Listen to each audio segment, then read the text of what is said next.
Our main speaker tonight is Nick White from Sacramento.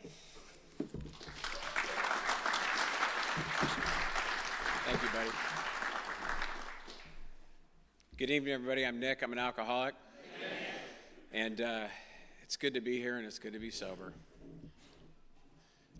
Before I got up here, my wife stuck her hand out, and she said, "Give me your piece of gum." And I took my gum out, and I put it in her hand, and I thought, that's how you know she's a good one. Right before I got up here, before I start, welcome everybody who's new. I've been here since November 5th of 2005. My sobriety date is February 2nd of 2006. And I've had a wild ride in Alcoholics Anonymous. It has been one hell of a ride. But for those that are new, I got here when I was 21 years old. And I didn't feel like I belonged here. I wanted nothing to do with what you guys had to offer at that point in time. We're going to talk a lot about that tonight. My disclaimer in Alcoholics Anonymous is I've been here for a while. I still suffer. It's hard to believe. I still suffer from alcoholism. And, I'm a character from time to time. Like, I'm passionate about this deal. Like, it saved my life. So there's some things I might say that may ruffle a couple of feathers. So be it. I get passionate and excited about this. My life has been recreated by Alcoholics Anonymous and God, period. I'm unapologetic about it. Sometimes people pull me aside after the meeting and they want to correct something I said or show me in the book where it doesn't actually say that. Here's the deal. My life has been recreated in AA through the power of God and the 12 steps, period. I'm unapologetic about it. I love Alcoholics Anonymous with all my soul. If you got something to say about it, talk to somebody else in the room or your sponsor. Now, here's the other element of this deal. Thanks for having me up here, Chester. Welcome to those that are new. Happy birthday. But most importantly, thank you to the people that put their lives on hold to drive out here 2 hours in the car to come and listen to good old Nick rag on about AA for 50 minutes. Every single one of them got in a car, put their life on hold, inconvenienced themselves, and drove here. I don't like it. It bothers me. I told Chris this morning, I don't like people doing things for me. Like, please, by the love of God, just go and enjoy the beach with your girlfriend. Don't come listen to Nick. But, the other element of that is like, I also don't want to have any type of expectation, right? I'm thinking like, well, I don't want, here's why I say that. If you're alcoholic like me, alcohol was the solution to every one of your problems. So when alcohol gets taken away from me, or people like you that are out there shaking your head, I am horribly, disgustingly uncomfortable. And I want to just disappear into a wall. And I spent my whole life like that until I found alcohol and how magical that was. Before I got up here, though, and Danny, thank you for Friday night. That was excellent, man. Danny drove all the way out to Sacramento, delivered a share for an hour. It was phenomenal. I respect anybody with time who keeps doing this deal, who's enthusiastic about this deal, who shows up to Alcoholics Anonymous with a suit and tie on, drives 2 hours, does a deal, and then turns around and drives home another 2 hours. God bless you, and thank you for doing that and burning the trail. Everybody up here who came with me tonight, again, thank you. You put your lives on hold, and you're contributing to my sobriety, and I'll forever be grateful for that. And my beautiful wife, who I met in Alcoholics Anonymous, believe it or not, we're still together. Praise God. You can have a relationship in AA, work the principles, and have a healthy marriage. I went in that bathroom, and I said a prayer. I got on my knees, and I said a prayer, and I said to God, please just empty me of me. Empty me of me. Why? Last night we were at the meeting late. I got home late. Our 4.5-year-old daughter woke us up at 5 a.m. I'm burned out. I'm tired. I went to my Capital City Speakerman's meeting this morning because it's my home group. I don't miss meetings. I've been going to that home group now since I've been back in Sacramento for 8 years. I've missed it one time while I was in Sacramento, and it's when I think I had COVID. And even then I was going to go, and my wife's like, no, you're being selfish. I don't miss my meetings. So I say that because I'm tired. I went to the meeting, I went home, went to the gym, I did everything else that we were doing throughout the day. And I'm sitting in there and I'm like, God, I just do not want to get in the car and drive 2 hours to go speak at a meeting. I just don't want to do it. And, I'm sitting here going like, everything inside of me that doesn't want to participate in Alcoholics Anonymous, everything inside of me, it exists today like it did back then. The difference back then versus today is I was almost more willing back then. in some instances than I am today. But the God's honest truth is I'll do anything for Alcoholics Anonymous. I never go anywhere without my book. And I remember reading this morning, and here's what I'm going to open with.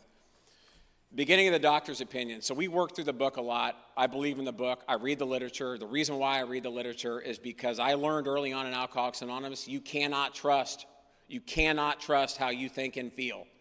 And so the problem with AA meetings a lot of the times, and much like I'm going to do today, is people are going to share their experience. They're going to share their opinion. They're going to share this, that, and the other thing. I need to be able to go back to the literature, and I need to be able to reference things in the literature, right, that are verbatim, that are truth, because my mind doesn't think correctly, right? My mind is defective. But here's what I had written in the beginning of the doctor's opinion. So this is Dr. Silkworth who wrote this, obviously, right? At the time that he wrote this, Dr. Silkworth received his medical degree in 1900. At that time, he had treated 40,000 alcoholics over 38 years. 39,200 all died or went permanently insane before this message. And that message was the doctor's opinion. Now, I always like to think if I could go back in time. I do believe that this book right here, this is an abridged version. I don't have all the personal stories in the back. It's not a 12 and 12. Everybody thinks it's a 12 and 12. This book right here is the book, and the 12 and 12 is fine. I don't have an opinion on it.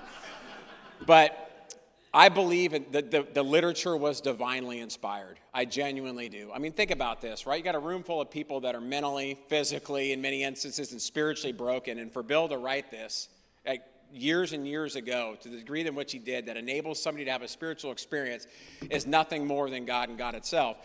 But I oftentimes go back and I think about this, and I think, you know what? If Bill were alive today, there's a couple things in the book I'd want to take up with him. And I'm going to get to the I belong here, I've been drinking since God knows when, and I'm an alcoholic, and I'm powerless over, you can qualify me on page 44. I'm going to get to all that.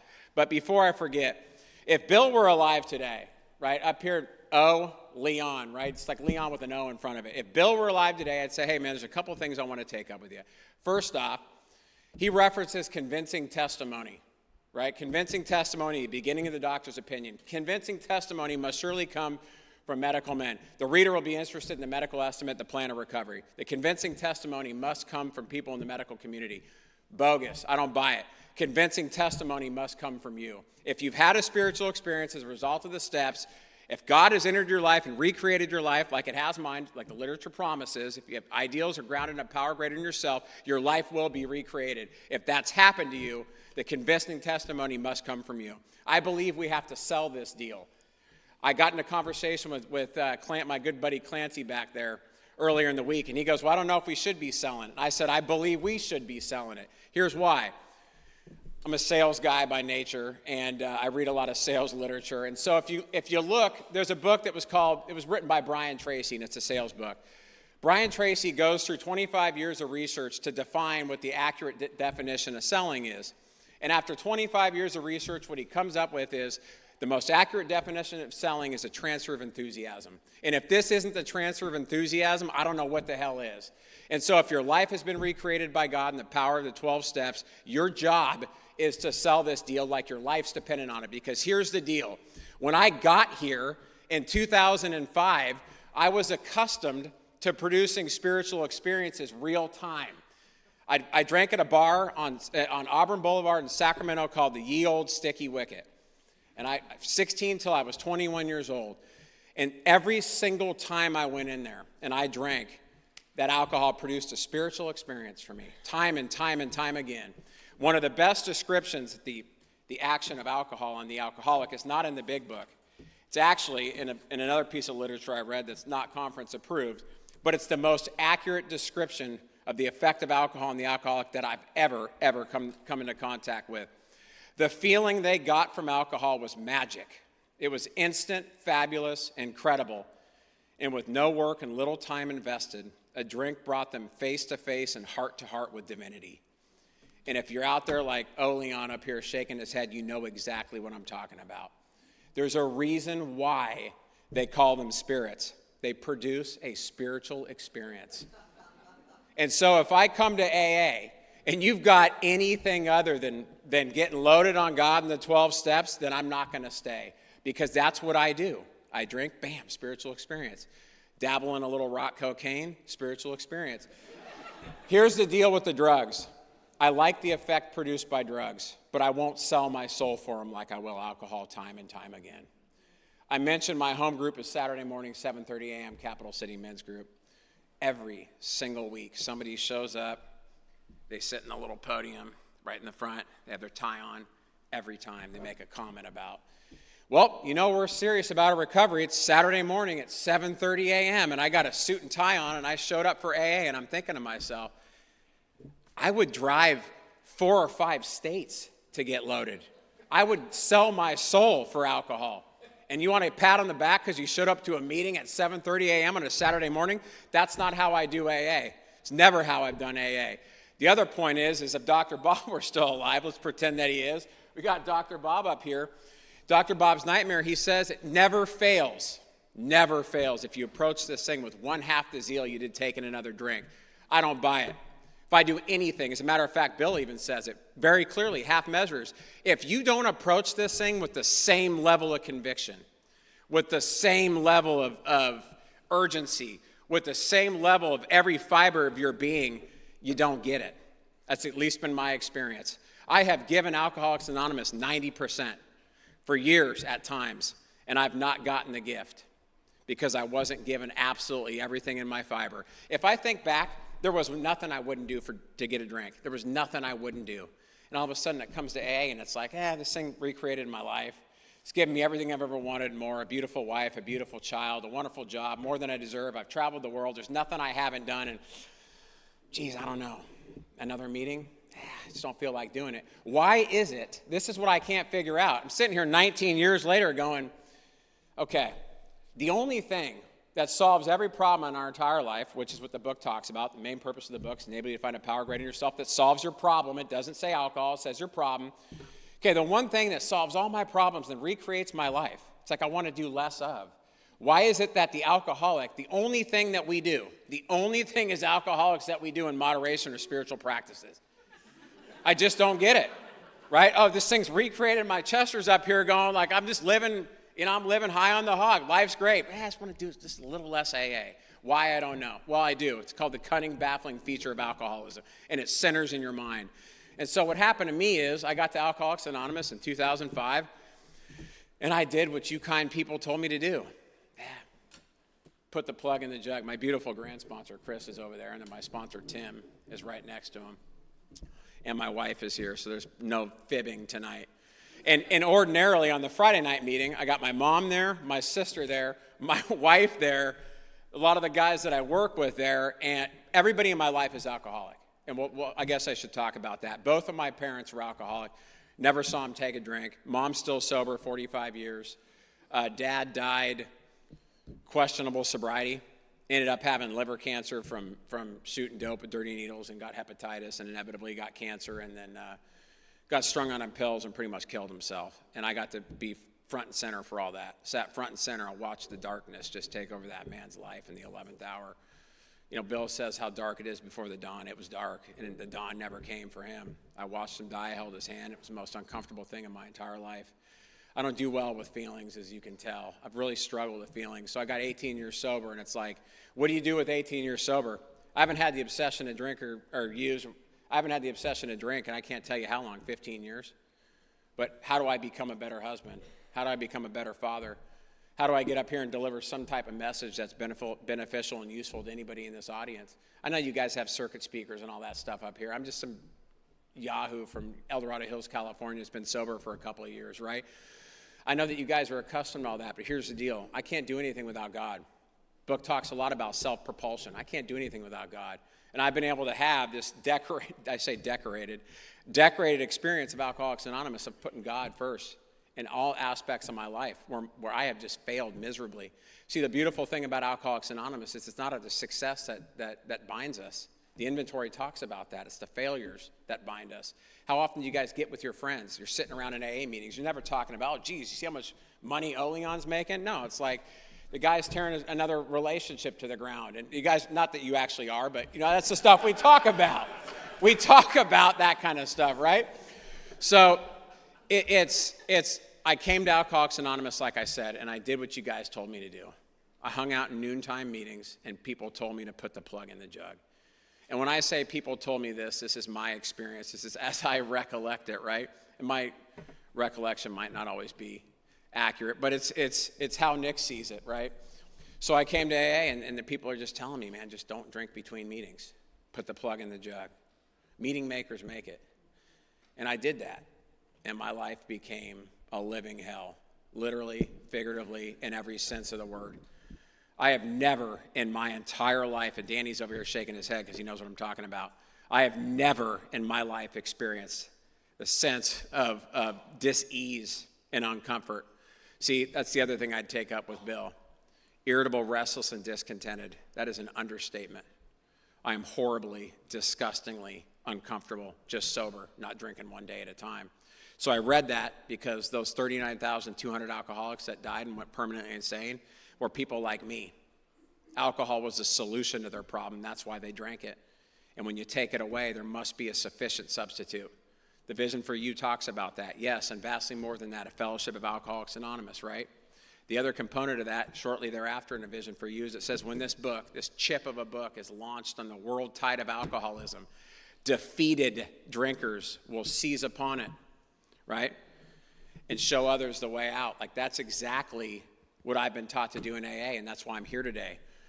I would have been gone so long ago, and it wasn't because I would have taken another drink. I couldn't stand to live with myself sober. So I was doing what those people told me to do. And as day by day, the further I got away from a drink, the more uncomfortable I got. I thought I knew what it felt like to be baffled. I thought what I knew it felt like to be uncomfortable. There is no feeling on the face of this earth that is worse than being separated from alcohol and untreated. And the further I got away from it, the more uncomfortable I got, and I was perplexed. I had no idea what was wrong with me. And I remember sitting there thinking, God, there must be something else wrong with me. Like, these people in the rooms, they're just not drinking one day at a time. Their lives are seemingly coming back together, right? They look happy. They are having conversations with one another. The things that I saw ordinary people do that I couldn't do, like, I didn't want to leave the house. I didn't want to go to the Starbucks for fear that the woman at the Starbucks counter would ask me how I was doing. I didn't know how to respond to that, right? I'm 21 years old at the time. Like, how do I not know how to have a conversation with somebody? And the reality is because I suffered from alcoholism. So like I said, the further I got away from a drink, the more uncomfortable I got. Thank God there was somebody in Alcoholics Anonymous who pulled me aside. The book references approach numerous times. It doesn't say that we sit around and we wait for meetings for people to come up and introduce themselves and ask if we want to sponsor. Bill mentions it several times throughout the book. Approach, right? It's mentioned all throughout Vision for You. As a matter of fact, working with others is referenced 5 times in the first 2 pages of the doctor's opinion. It's referenced several times, even in the forewords, the foreword of the second edition, right? Strenuous work was vital for permanent recovery. And so I'm sitting in this meeting, much like this. I was 2.5 years sober, living in San Diego. I'd gotten sober in Sacramento. I moved to San Diego because there was a job that was there. It was finally going to pay me enough money to make me feel okay. I've always been convinced that, like, if I could just feel like he looks, I'd be okay. If I could just get enough money, I'd be all right. So this job was going to finally pay me enough money to make me feel okay. It was going to solve all my problems. Well, I get to San Diego, and it kind of just fell apart. And I was to experience untreated alcoholism as I had never experienced it in my lifetime. And so I'm sitting in this Sunday night meeting in Del Mar, California, with really well-to-do people, like Marin kind of well-to-do people. And it's at St. Peter's Episcopal Church in Del Mar. And I'm sitting there 2.5 years sober, and I'm thinking to myself, as I'm overlooking the Pacific Ocean, and there's all these beautiful people in there talking about how their lives had been recreated. I mean, you look out in the parking lot, and when I'm newly sober and I don't know any better, I'm like, look at all the cars, and look how the women are dressed and how the men are dressed. And again, I suffer from this disease that if I could only feel like you look, I'd be all right. And so, of course, I'm sitting here going, I can't stand the way that I feel sober, and I don't know what's wrong with me, and I'm 2.5 years away from a drink, and I'm overlooking the Pacific Ocean. Del Mar, right on the water, and I'm thinking to myself, God, if you could just let me go to sleep tonight and please don't wake me up in the morning because I can't stand the way that I feel sober. And that is the most defeated place I've ever been in my entire life. Not because I'm sitting in a jail cell, not because she left, not because I got in a car accident. Please, let me go to sleep and not wake up because I can't stand the way that I feel sober. 2.5 years. And here's the baffling feature, the baffling features, I should say, of alcoholism. I've got this laundry list of a beautiful life. I've got a girlfriend, college degree, money in the bank, 2 parents, never saw a drink. Every single reason why I should feel content and happy and useful and whole, like some of our other literature talks about. And the best idea I got is praying to God to let me go to sleep because I can't stand the way that I feel sober. What is wrong with that picture? As a matter of fact, on the way up here, we're talking about a sponsee of mine. Here's why I love. In the back of, in the Vision for You, Bill also, again, references some alcoholics as sick. And I've always had a propensity to attract really sick alcoholics into my life. And thank God for that, because we're cut from the same cloth. So I was telling Kevin on the way up here, here's what alcoholism looks like to me today. I got a sponsee who 15 years ago when I found in Del Mar couldn't get out of a car and go to a meeting because he was terrified. What he was afraid of, I don't know, and neither did he. But he was terrified and he couldn't get out of the car to go into the meeting to hear the message. That sponsee today calls me a couple months back, and he FaceTimes me. He's always got a FaceTime. He's got a beautiful wife, beautiful daughter. He owns a business. He's 5 years younger than me. I'll be working for years, and he probably doesn't have to anymore. And needless to say, his life has been recreated, right? And that's an understatement. And he's sitting there, and he's telling me, I just don't feel good. I want to kill myself. And I'm like, well, let's hold on. Whenever I hear that, I'm like, let's pump the brakes. Let's try a little bit of God, a little 12 steps, and then we'll reevaluate. And he's like, I just feel like killing myself. I'm horribly depressed. And I'm like, well, what's behind you? What's blue behind you? Oh, the ocean. I'm like, where are you? Oh, I'm at a private island in Turks and Caicos. And I'm like, where's your wife and daughter? 15 years sober, mind you. Like, where's your wife and daughter? Oh, they're in the house. Like, where have you been? I've been in the room for 2 days. Why? I don't know. See, he didn't have any better idea as to why he was in that room than I did. The problem centers in the mind. How does somebody with absolutely everything in their life, everything, surrounded by God's beauty, figuratively, literally, every resource abundantly available, want anything materialistically that your little heart would ever desire that you'd be convinced would fill that hole in your soul, this guy has, and in spades. And his best idea is, I wish I could just kill myself because I don't like the way I feel sober. So if you're in here and you're shaking your head, welcome here. It means you suffer from alcoholism. The good news is there's a way out. It's exactly what I found. That's why I've been here for as long as I've been here. Some people have been here longer. I understand that. But I'm here, and I'm here enthusiastically. I was reading earlier in Bill's story. It says his wife and himself abandoned themselves enthusiastically to working with other alcoholics. That's what my wife and I do today. We abandon ourselves because, like I said at the beginning of this thing, man, like, I am an effect kind of person. I do everything in my life for an effect. Everything. I drink caffeine for an effect. I probably belong in other programs because I eat for an effect. I eat against my will, right? I do everything for an effect.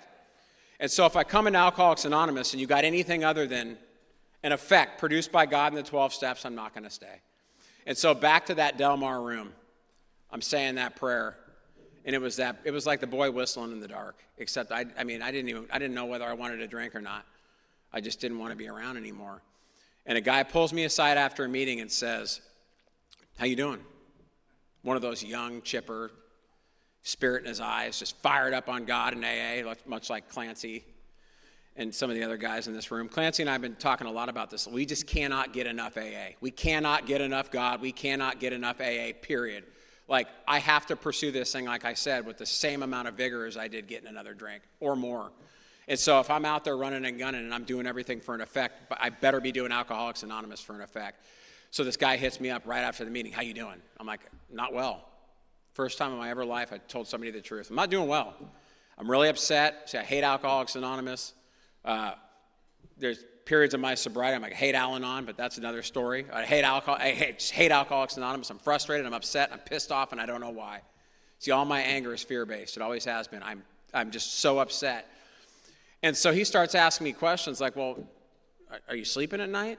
Like, no, not at all. And when I mean like I'm not sleeping at night sober, I'm talking like 5-6 days on end. Pacing around the house, crying, having anxiety attacks, not sleeping at all. So when people tell me today, like, oh, I'm not sleeping well, I'm like, well, how much did you sleep last night? Oh, only like 2 or 3 hours. That was like a full night's rest for me. Like, I don't want to hear it. I wasn't sleeping at all. And I was pacing around the house, and I was terrified, full of anxiety, 2.5 years sober. And he goes, let me guess, you're afraid of things that aren't real. And I'm like, how do you know this? See, what happened was the book talks a lot about identification, right? Working with others talks all about how to make the approach. This guy had made the approach, and for the first time in my life, he had articulated to me, he described to me how I felt. See, like, I can tell you how you feel and what you need to do, but I can't tell you how I feel. I've never been able to put words to how it was I was feeling at the time. So he's asking me these laundry list of questions, and before he could even finish the questions, I'm like, just tell me what I got to do. I was convinced he had a way out. He had found a way out. He knew how I felt because he was once there and he wasn't there anymore. And this guy was living to the nines. I mean, he floated in the room and floated out and floated into his beach house and had the most beautiful life you could have ever imagined. And I'm sitting there going, whatever it is. And I didn't really care about the material things at the time. He told me that when he went home at night, he laid down in his bed with his wife and they watched TV together and he fell asleep. And him falling asleep was what I wanted. There was hope. I knew I didn't have to feel the way I was feeling anymore. And he was feeling that way without putting anything into his body. So, long story short, he's telling me, if you don't want to feel that way anymore, we're going to do a little bit of work. I said, great. What do I need to do? Meet me at the Monday night meeting. I go, okay, yeah. What else do I need to do? He goes, meet me at the Monday night meeting tomorrow, Solana Beach Men's Group in San Diego. Yeah, okay, great. What do I need to do? Just meet me at the meeting tomorrow night. See, I was convinced there's something I had to do. It's kind of like in that 4-step prayer we talk about. We ask God to direct our attention toward what he would have us be, not do. I'm convinced there's always something to do. What do I need to do? What do I need to do to produce this effect? How do I not feel this way anymore? What can I take? What can I do? No. Show up to the meeting. I showed up to that meeting. I couldn't even tell you who talked. It didn't even really matter. What happened is about 6 months elapsed, and just bam, I came to at a podium like this, and I was the secretary of that meeting. And I realized that 6 months had elapsed, and in those 6 months, I hadn't thought about me. I was sleeping. I had a little gang of sponsees behind me. And I didn't even realize it happened. It just happened so organically. And at that point in time, God had entered my life and restored my sanity. I was busy in AA. And that was to carry me forward for about 10 years. And so I went from San Diego to Los Angeles, California. Another job that was going to this one was going to pay me the money. It was going to make me feel better. This one, the last one didn't. This one was. That job never materialized and fell apart, and I cried, and it was horrible. And at that point in time, my sponsor said, like, you need to find another job. And I said, okay, well, I'm looking. And he goes, no, you need to treat getting a job like having a job. I want 40 hours a week, this many resumes, on and on and on. And I'm like, okay. Remember, it was agreed at the beginning we'd go to any length. And so I'm like doing all this work. And he says, and here's the deal. You're going to take the first job that comes your way. And so first job that came my way at that time was Jenny Craig. It was a call center. And I go and I do the interview. And I walk out of the interview. And they're like, hey, we're going to give you the job. And I said, let me think on it. And I walked out of there. And I called my sponsor. And he goes, how did it go? And I said, well, they offered me the job. What'd you say? I told them I needed to think about it. He goes, that's not what we agreed to. You said you'd take the job. And I said, yeah, but Mark, people like me don't work at places like that. I was dead serious. And he said, no, Nick, that's where you're wrong. People like you don't work because you're a loser. And it rattled me to my core. And I worked in that call center, and as fate would have it, one thing led to another, and then bam, I got the opportunity that I so desperately wanted and fought tooth and nail for. The minute I stopped looking for it, it fell in my lap. And I go up to Los Angeles, California, and this time I remember telling my sponsor, like, I don't think I can leave. What do you mean you don't think you can? This is the job you've always wanted. And I'm like, yeah, but I don't want to leave my AA family. And he goes, you're going to go up there and do exactly what you did here. I didn't believe it. See, my sobriety is littered with these experiences of, at the time, it feels like the worst possible thing that could have ever happened to me. And I'm convinced of it at the time, and sometimes for many years. And then I look back, and it turned out it was the best thing that could have ever happened to me. My grand sponsor at the time used to tell me, Nick, there'll be a point in time where you look back in your sobriety and you'll see God fingerprints littered throughout. I didn't see anything for years. Now I see these giant, like, thumb smudges all throughout my life. I'm like, yep, God, God, God, God, God, because none of it's linear. It doesn't make any sense. And so I go up to Los Angeles, and I did what I was taught to do in San Diego. See, when I went back to the definition of selling earlier, it's a transfer of enthusiasm. You've heard it. It's a cliche in AA. Oh, you can't get this thing by osmosis. You can't. You got to do the work. But I do believe there's a lot to be said around being surrounded by and mingling with really enthusiastic people. And I found one or maybe two enthusiastic people in Los Angeles County at the time. I was inland, and I sunk my teeth into them. And I was to have a beautiful life there for years. And there was still one thing missing. It was the job that was going to pay me enough money to make me feel better. So everything in my life was great, right? Not a lot of God, and still like this gaping void with not really getting the job that I think was going to make me feel better. But I'm having a beautiful life in LA. And then, bam, phone rings again, and it's like, you want that job? And I'm like, this is it. Fucking praise God. Praise God. I knew this day would come, right? And so I get the call, and they're like, yeah, you got to move to Tri-Cities, Washington, like 2 states away. I didn't even know where it is. Never heard of it. You want the job? Of course. You got to be there in 2 weeks. Absolutely. My mind is like, I'll figure it out later, right? But still to this day, my wife drives her crazy. What are we going to do? I don't know. We'll figure it out later. 2 weeks later, I'm in a U-Haul driving to Tri-Cities, Washington. Never even knew that. I couldn't even point on a map where it was. I'm like, oh, it must be near Seattle. I'm 100 miles from Richland. Clancy knows this geography, so does Chris. I'm 100 miles from Richland in a U-Haul, and I'm thinking to myself, what have I done? Just impending doom.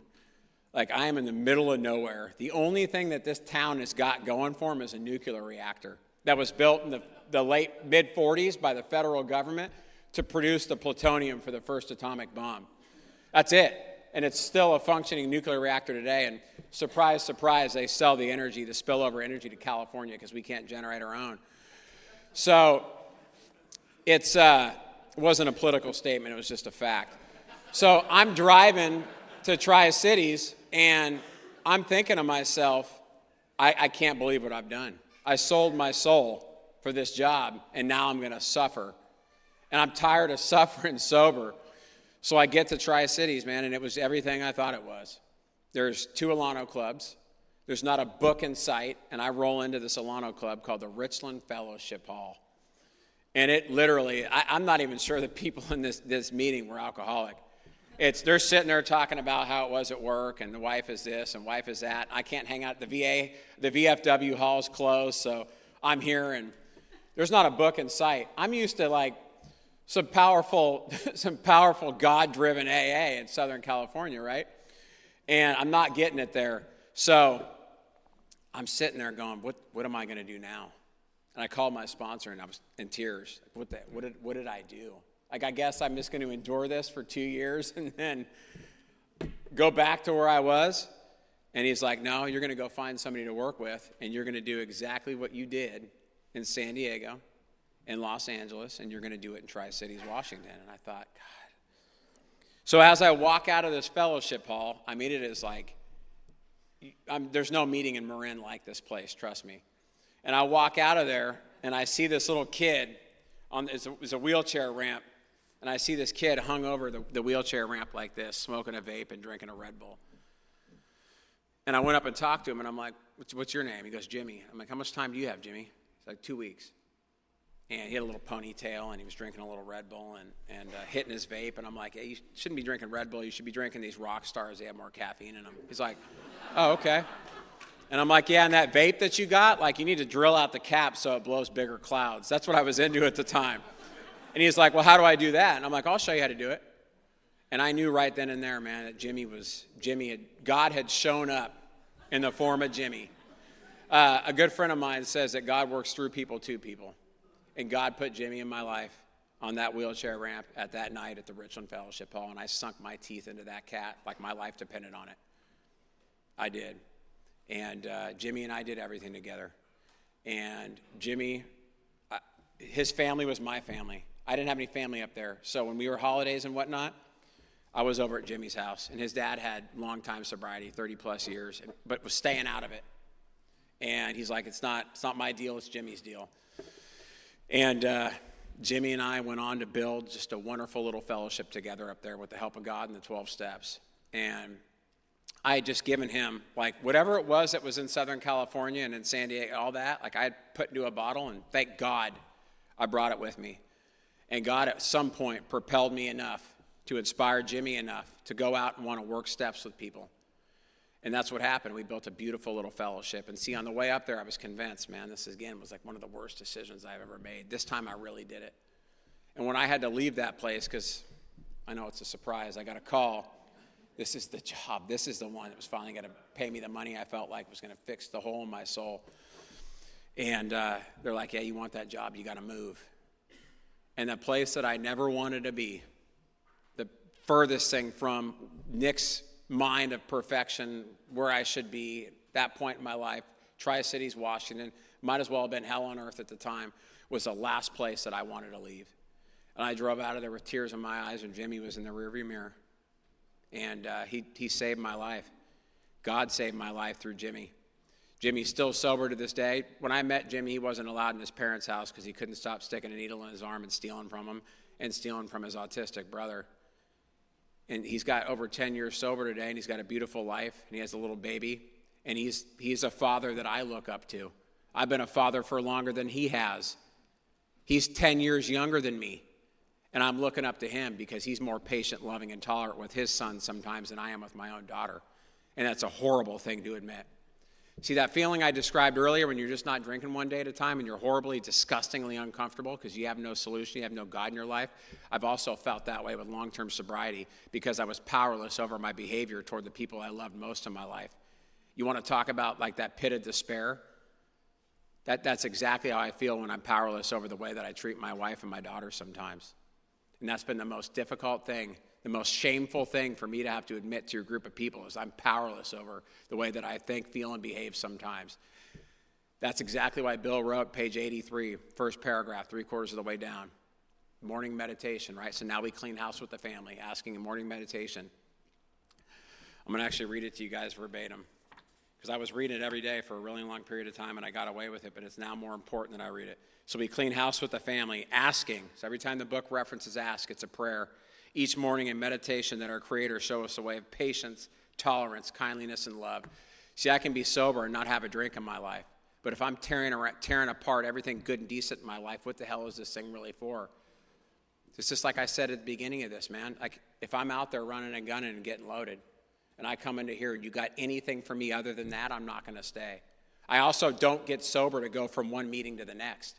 Like, yeah, I believe in build my life around AA, absolutely. Alcoholics Anonymous comes first in my life.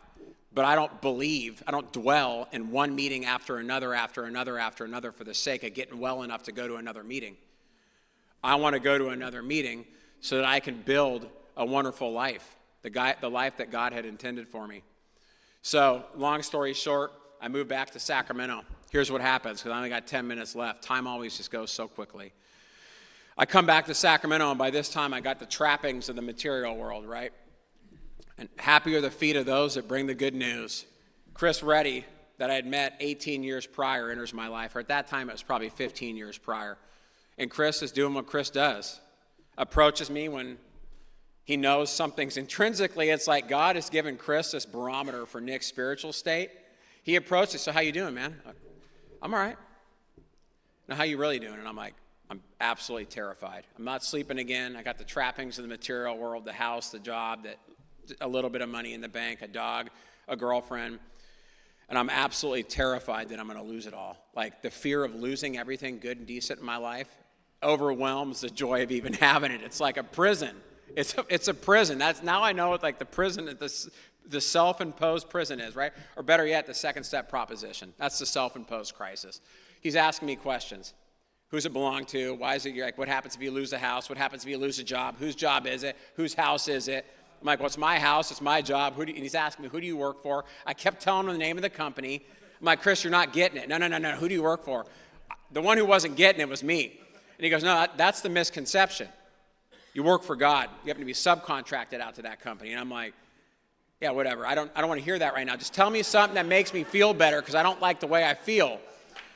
That set in motion what I'd like to say, like, probably the last 5 years of my sobriety. See, for the first 14 years of my sobriety, it's all mechanical. No God, human power based. I went to meetings because a sponsor told me to. I went to certain meetings because a sponsor told me to. I did things in AA because a sponsor told me to. I did everything. I called it or else sobriety. And I was part of a sponsorship family years ago that was much like that. Like, we love you and you're a miracle and you're one of God's children if you can make the monthly traditions call. But God forbid you miss it and you're excommunicated to the family, right? That's not patience, love, and tolerance. And I can say that because I experienced it real time. So he breaks me off. All of a sudden I realize I'm doing this thing without God. And there was a really brilliant man who said this last week. The key to this whole thing is knowing I can't fix it. And I figured that out, or came to or had that experience at about 14 years sober. And I realized I'd been self-propelled my entire life, and that's why I was baffled by fear. See, what happened is I get plugged right back in to the steps, to the meetings, and I'm reminded that my primary purpose here is to help you, or people like you. Then I get guys like Ross Melanson in my life who got years of sobriety, who's beating me back to page 68 on the fear prayer. We ask God to direct our attention toward what he would have us be, not do. Well, what's he want me to be, Ross? Well, geez, Nick, I don't know. Why don't you look on page 77? It's a pretty good start to fit ourselves to be a maximum service to God and those about us. I'm like, okay. So that's set me in motion for like the next 4 to 5 years of this more God-centered sobriety. This deal isn't mine. These things don't belong to me, right? I can't do anything in and of myself. I've failed time and time and time and time again, beating my head against the wall with years of sobriety going, why can't I control the way that I behave? Why do I go home and why do I lose my patience with a 3-year-old? Why do I lose my patience with a 4.5-year-old? Because you can't help it, Nick. That's why. You have to have God's help. So what do I do now? I abandon myself to God to the best of my ability. Am I perfect? Absolutely not. She'll attest to that. I'm the furthest thing from perfect. But here's the deal. I know it. And I'm okay with that. And I'm honest and I'm current with a sponsor. And I go to God seeking in a desperation. Take everything that's here because it's imperfect, it's broken, and it's fucked up, and I'm okay with that. Excuse my language. I need God today more than I did when I walked in here 18, 19 years ago. I am incapable of building and developing a relationship with you, or anybody else, or being of service to God, to those about me, if I'm not powered. Chris talks a lot about it. We're either under the influence of God or we're under the influence of ourselves. And I spent a lot of time in AA under the influence of me. Now, here's the deal. Vision for You, I think, is one of the most powerful chapters in the book. There is a sufficient substitute. I started that out with this. Like I said, I cannot make this more abundantly clear. When you come here, if alcohol is producing spiritual experiences for you, welcome here. If you set a drink down and you're new and you feel uncomfortable, welcome here. I like to say that because where we come from, it's not as hoity-toity, it's a little more ghetto. You can get loaded on God in the 12 steps. You can absolutely get loaded on God in the 12 steps. And if you're the real deal like I am, you better. Because you won't stay here otherwise. There's a spirit in each and every one of us, right? There's another book that talks about how we're the vessel, essentially, right? Each one of us is a temple of God, and the Spirit dwells within. That Spirit's, for me, was like somebody threw a wet camping blanket on it. It was just smoldering. I met people in Alcoholics Anonymous who ripped that blanket off, pointed me to God, and now that thing is roaring and roaring and roaring and roaring. And it's lighting my house up, and it's lighting me up. That's why we take the candle, we don't put it under the table, we put it on top of the table to illuminate the entire house. That's what I'm saying. Like, it was people in AA who came here who showed me that their life had been recreated. I believed it because I had seen it real time, and they said it with conviction. This didn't come to life until I saw people real time bring it to life. I love Alcoholics Anonymous. I always will. I'm going to end with this. Up until August 24th of 2020, I'd been having somewhat of a regular experience in Alcoholics Anonymous. My life was great. I'd traveled around the world. I'd done everything I ever wanted to do. I jumped out of planes. I did everything I wanted to do and more. I would have been okay with leaving at that time, honestly. Like, if I got hit by a car, I'd have been all right because I was overpaid. Then all of a sudden, I met my wife earlier in AA, and like I always like to say, like, surprise, surprise, she wound up pregnant. But we actually did date and have a healthy relationship that she got pregnant. I'm an effect kind of person. The morning that we found out she was pregnant, I was lit up like a Christmas tree. It's like, oh, Jesus Christ, thank God, this is the effect I've always been after. And what better person to do it with than a sober member of Alcoholics Anonymous who's lit up with God more than I was. And she said, I'm pregnant. She was like probably not feeling as enthusiastic I was about the time. I was like, this is it. I'm going to speed through this because we're burning for time. When I saw that baby born, I had experienced it real time. That time just stopped and stood still. That peace and serenity that I had gotten, the escape from myself that I had gotten at that moment in time when I saw that little baby, was the only time in my entire life where I wasn't attached to me. Selfishness, self-centeredness, that we think is the root of our troubles, page 62. The book doesn't say you must quit drinking. It doesn't. It encourages you to drink if you're not convinced. But it does say you must be rid of self or else. That little child, when I saw her real time, ripped myself right out of me. And it was the first time I'd actually been truly present. And when I saw that spirit in that baby, it all made sense to me. I realized that the God that entered that room and breathed life into that little child's lungs was the same God that came into Alcoholics Anonymous and restored me to sanity. And it's the same God that's restored each and every one of you to sanity.